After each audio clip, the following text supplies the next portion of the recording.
Every weapon the gods ever carried has a price tag, and none of them paid it with money. Look at Thor's hammer. You know it from the movies. What the movies skip is how it was made. It was forged because of a bet, and the thing on the table in that bet was a severed head. That's not even the dark part. Tonight, I'll walk you through the real arsenal of the gods, and for every single weapon, I'll show you who paid for it. Because that's the one rule nobody talks about. The gods never forged their own power. Somebody always bleeds for it first. And at the end of this video, we'll reach a weapon that the whole world paid for. Let's start with the cheapest currency the gods ever used, monster blood. Our first stop is Japan. There's a storm god named Susanoo, and when we meet him, he's just been kicked out of heaven, and not for a small mistake. He trashed the rice fields of his sister Amaterasu, the sun goddess, wrecked her sacred halls, and threw a flayed horse through the roof of her weaving room.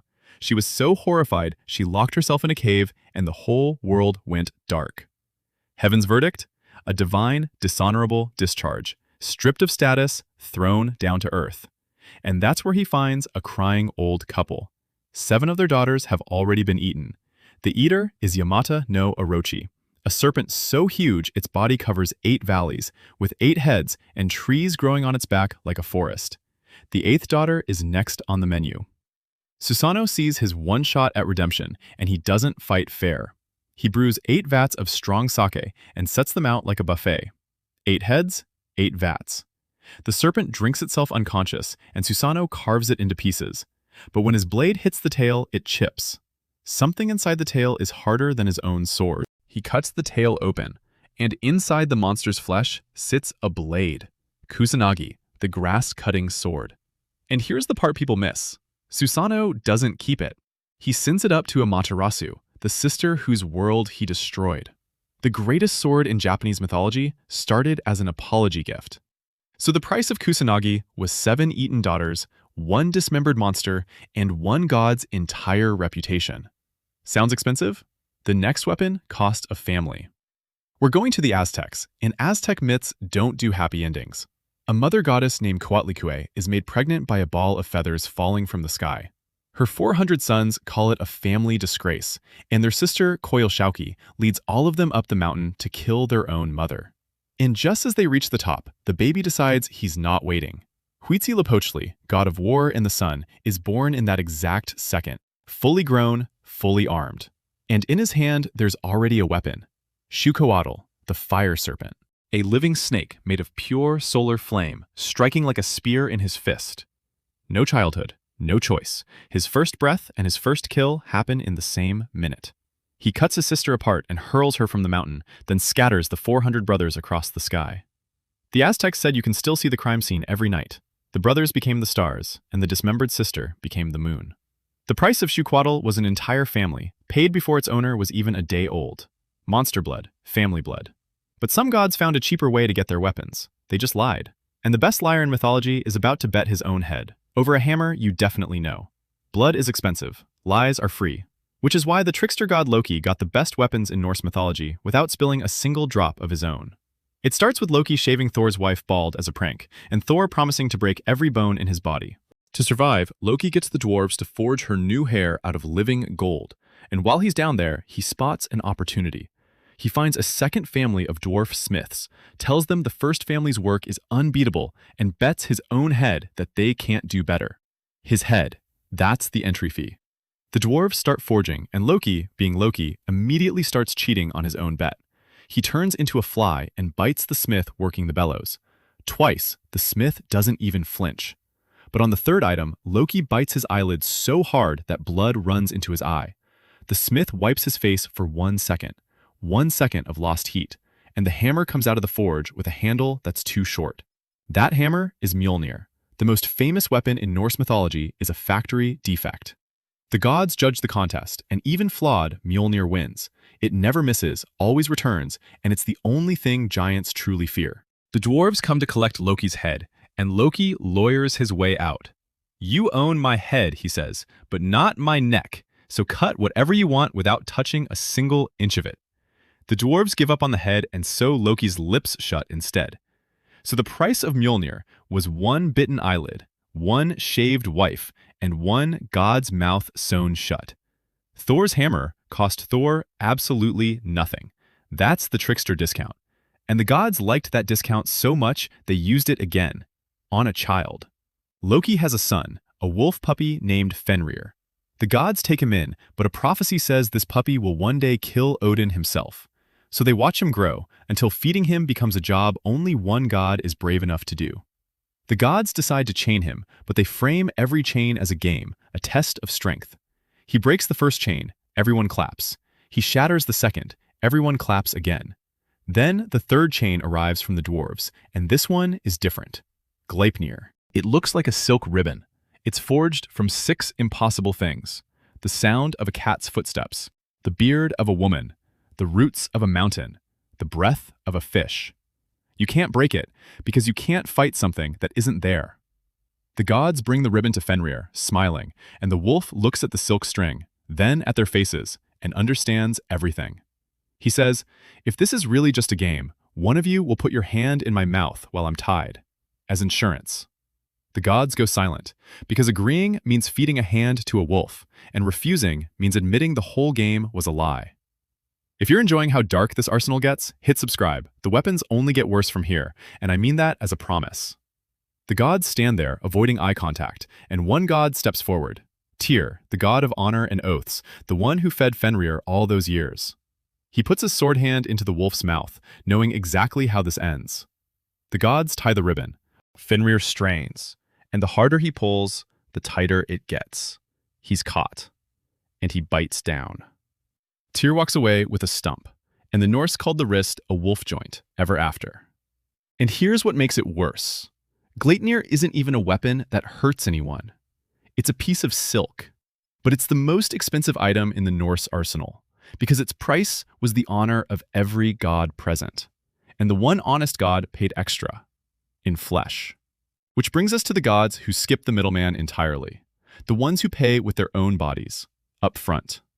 Odin runs the most brutal loyalty program in mythology, and he is his own best customer.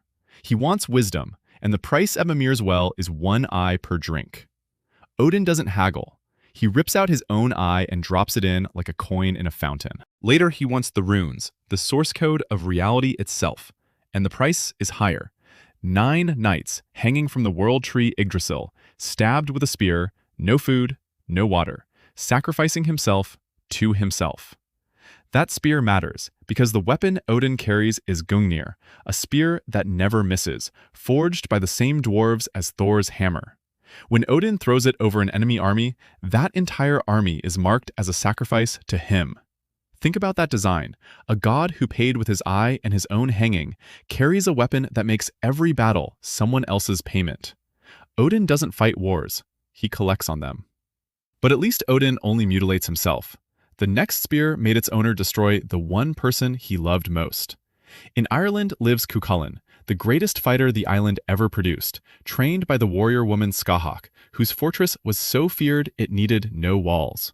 She gave her best student a graduation gift, Bolg, a spear carved from the bone of a sea monster. You throw it with your foot, and when it enters a body, it opens into 30 barbs inside. There is no surviving it, and there's no removing it. The body has to be cut apart around the spear.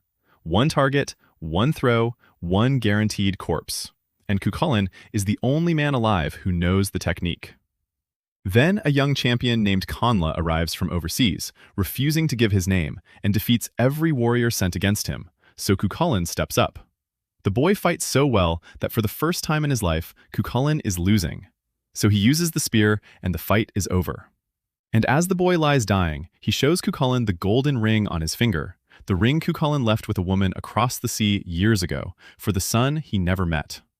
Conla was his child, sent to find his father under an oath never to reveal his name.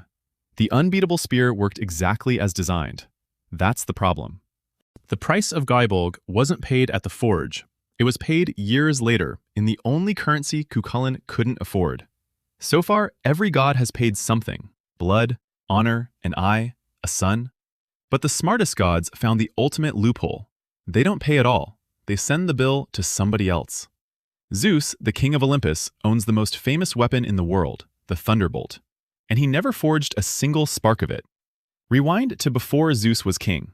His father Cronus rules the universe and eats his own children straight out of the delivery room. Zeus escapes, grows up, and comes back for war. But a god can't beat a titan bare-handed. He needs weapons that don't exist yet, and he knows exactly who can make them. Deep in Tartarus, the deepest prison of the cosmos, Cronus keeps the Cyclopes locked away. One-eyed giants, master smiths, jailed for being too good at their job. They've been rotting in the dark for an entire age of the universe. Zeus breaks them out, and the Cyclopes, blinking at the daylight, forge his payment on the spot. For Zeus, the Thunderbolt. For Poseidon, the Trident that cracks the earth and commands every ocean. For Hades, a helmet of darkness that makes its wearer invisible. 3 weapons, 3 brothers, 1 war. The Titanomachy lasts 10 full years, and it ends with Cronus and the Titans thrown into the same pit the Cyclopes just left. Notice what Zeus actually spent. Not his eye, not his hand, not his son. He spent a key. The price of the Thunderbolt was paid by the Cyclopes, with generations in the dark, and a decade of war they were dragged into the moment they saw sunlight. Zeus got the receipt, they got the labor. That's how a king shops. But if you think that's cold, India has a weapon with an even stranger invoice. The Sudarshana Chakra, the spinning disc of Vishnu, a wheel of fire with 100 million spikes along its edge, flying faster than thought, cutting through mountains, always returning to Vishnu's finger. Where do you even get material for something like that? The sun god Surya had a wife who left him, not for another god, but because his light burned too bright to stand next to. Looking at him hurt. So her father, Vishvakarma, the architect of the gods, put the sun itself on his grinding wheel and shaved it down, 1/8 of its blazing glory, ground away like sharpening a blade, until Surya dimmed enough for his wife to look him in the face. Divine marriage counseling, performed with power tools. And the glowing shavings of a star didn't go to waste. Vishvakarma forged them into weapons, and the greatest was the Sudarshana Chakra. So the price of Vishnu's disc was paid by the sun. It's literally made of someone else's marriage problems. The bills keep getting bigger, an age in prison, 1/8 of the sun. There's only one step left, the weapons the whole world paid for. Egypt, the age of Ra. The sun god is old now, and humanity has noticed. No, people mock him, plot rebellion. So Ra does something no other god on this list dared. He detaches a piece of himself. His own eye leaves his face and becomes a separate being, the eye of Ra, his daughter, taking the form of the goddess Sekhmet, a lioness of pure destruction, sent down with one order: punish them. She descends on Egypt, and punishment becomes extermination almost immediately. Sekhmet tears through cities, wades through the dead, drinks the blood off the battlefields, and she likes it. Ra watches from above and realizes mankind is about to end, completely. He calls her back. She doesn't come. His own weapon, his own eye, his own daughter, and she has stopped taking orders. Because the slaughter itself is feeding her now. You can't fight her. She is the fight. So the gods pull off the strangest rescue in mythology. 7,000 jars of beer brewed overnight, dyed blood red with ochre, flooding the fields where she hunts. Sekhmet sees a lake of blood and drinks all of it. The strongest weapon in Egypt passes out, face down, in a field of beer. She wakes up calm, the rage gone, and humanity survives by the width of a hangover. Every other weapon cost a body part, a family, a reputation. The Eye of Ra nearly cost the species, and it was only stopped by luck and alcohol. Nearly. That word is doing a lot of work, because the last weapon on this list doesn't do nearly. India again, and this time the weapon has no forge story, no smith, no materials. The Pashupatastra, the personal weapon of Shiva the Destroyer, the god whose job description is ending the universe when its time comes. A warrior named Arjuna spent months of brutal penance in the mountains to earn it, and finally fought Shiva himself without knowing who he was. Shiva was impressed enough to hand it over, and then he explained the rules. This weapon cannot be blocked. It cannot be dodged. It is not a spear you throw or a blade you swing. It's launched by the mind itself. And it doesn't stop at one enemy. Released at full power, it doesn't end an army. It ends everything. All creation, gone. The texts say it plainly. And here's the detail that makes it the perfect ending to this video. Arjuna carried it through the greatest war of Indian mythology. Millions died around him. And he never used it. Not once. Because every weapon we've talked about tonight had a price someone could pay. A head, a hand, an eye, a son, a species almost. The Pashupatastra is the only weapon whose price has no one left to pay it. Because if it ever goes off, there's nobody left to settle the bill. The strongest weapon of the gods is strong precisely because it stays holstered. So let's close the ledger. Kusanagi, paid in monster blood and a ruined reputation. Mjolnir, paid with a lie and a pair of sewn lips. Gleipnir, paid with the honor of the gods and Tyr's right hand. Gungnir, paid by everyone Odin ever marked for sacrifice. The Thunderbolt, paid by prisoners who forged it for daylight. The Chakra, paid by the sun itself. The Eye of Ra, very nearly paid by all of us. Remember how we started? The gods never forged their own power. Somebody always bleeds for it first. Now you know the rule, and you know the exception that proves it. The one weapon too expensive for anyone to ever afford. So here's my question for the comments. If you could take one weapon from this arsenal, knowing exactly what it cost and what it does, which one goes home with you? Choose carefully. As you've seen tonight, these things always collect their price eventually. If this gave you a new way to look at the gods, subscribe. Next time, we open another dark corner of mythology. And trust me, the shelves there are full. Drop a like so the algorithm knows humans still like a good story about bad decisions. See you in the next one.